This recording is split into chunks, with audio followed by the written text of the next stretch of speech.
In this presentation, I'll be providing a brief overview of some, though certainly not all, of developmental perspectives of play and pedagogy. The background reading and additional resources will provide a deeper understanding of these theories.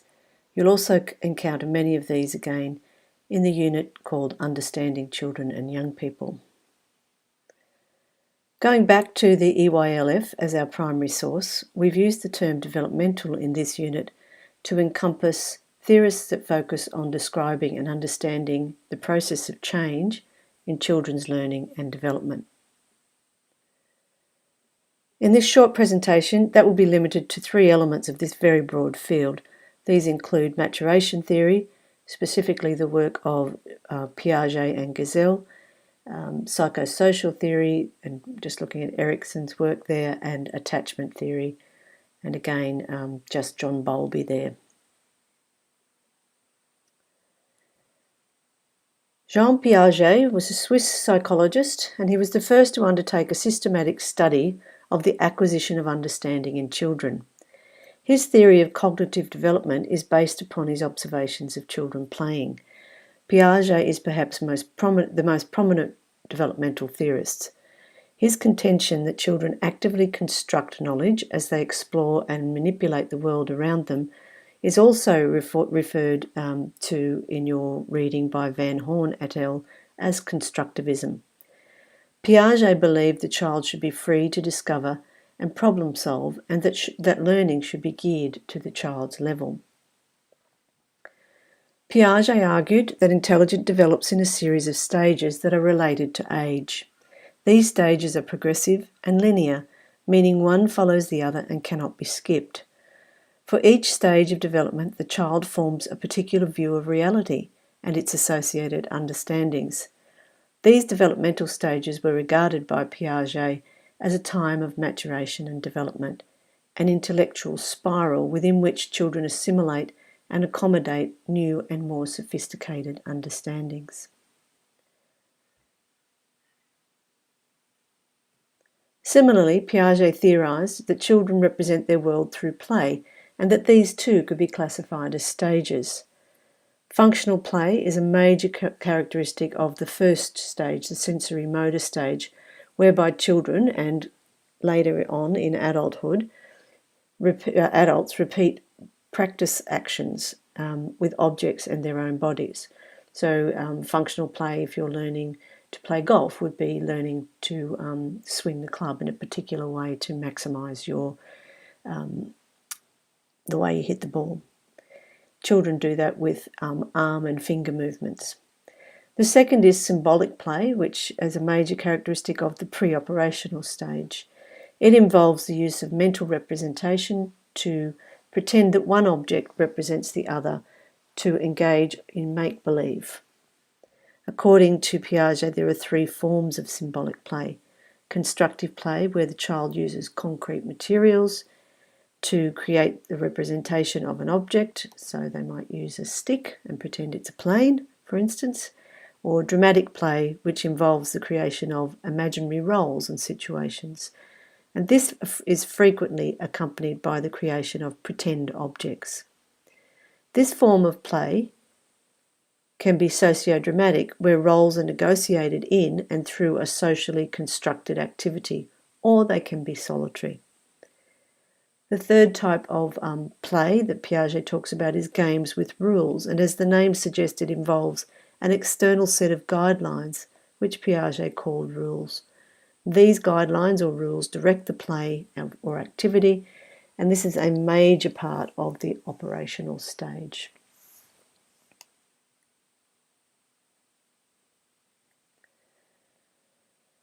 Arnold Gessell was an American psychologist and pediatrician. His maturational development theory is developed on two beliefs. First, that the child is a product of his or her environment, and that their actions are directed by their genetic makeup.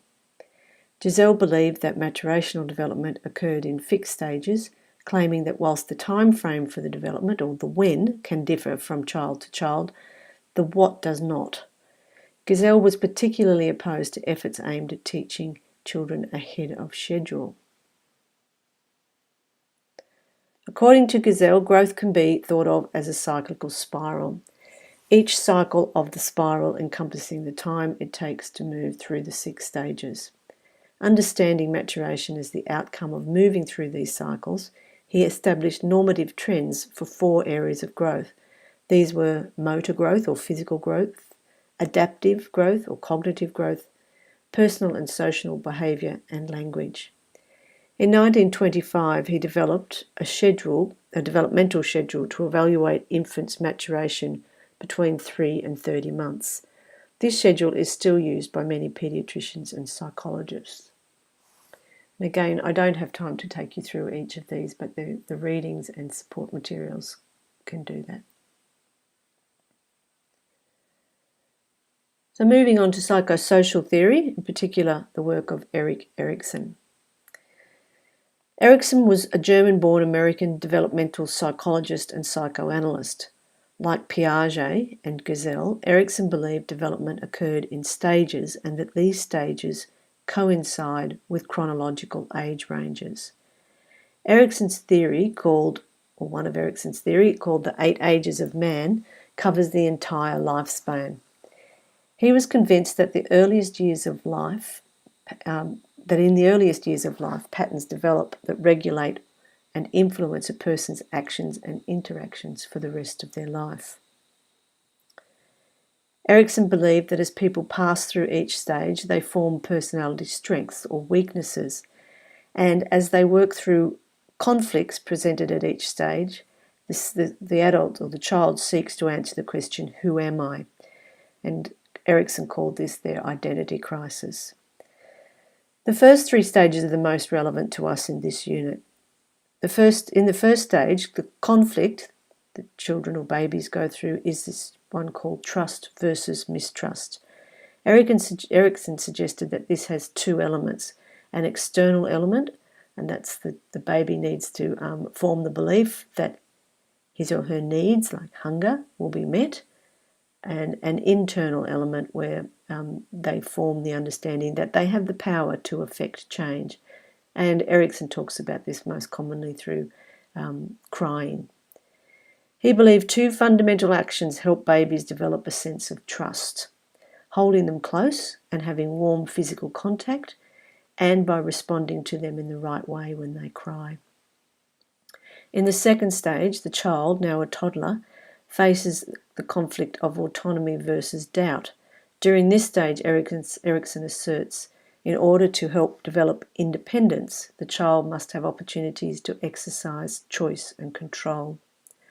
In the third stage, the conflict is initiative versus guilt.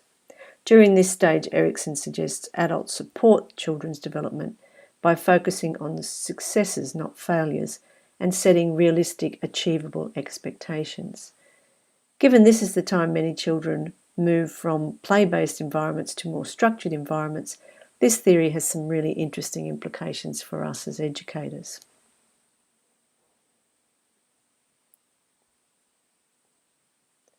Moving on to attachment theory. John Bowlby was a British psychologist credited for the first theory of attachment, which in this case was centred around attachment between a mother and a child. It is speculated that his interest in this topic was initially motivated by his upper-class childhood experiences of maternal attachment, which in his case was provided by a nanny. Later, Bowlby's work with delinquent children led to the theorisation of maternal deprivation. In summary, he believed children have an innate need to develop a close relationship with one main figure, usually the mother. When this does not occur, it has negative consequences on development, causing a decline in intelligence, depression, aggression, delinquency, and a condition called affectionless psychopathy. Like fellow developmentalists, Bowlby linked attachment to chronological ages, which he called stages. Whether or not you were or are familiar with the finer details of specific developmental theories, you will have no doubt recognised the influence it has had on early years philosophies and approaches. It is by far the most substantial and substantiated body of work informing our assumptions and beliefs about children, childhood, and in this unit, play and pedagogy. At this point, I'd like you to take a moment to consider some of the assumptions or premises Nolan and Rabin have identified here as being evident in developmental theories. Please take some time to think about these and ask yourself if you agree. And if you do, why? If you don't, why not? Then think further, more critically, to consider some of the implications of these statements, if or when translated into policy and practice. Unfortunately, it's beyond the scope of this presentation to go through each of these stages in detail, and as I said, you'll do that in the unit Understanding Children and Young People. I hope that you will follow up with some of your own research on these theories so that you better understand those assumptions and implications and considerations for play and pedagogies in the early years.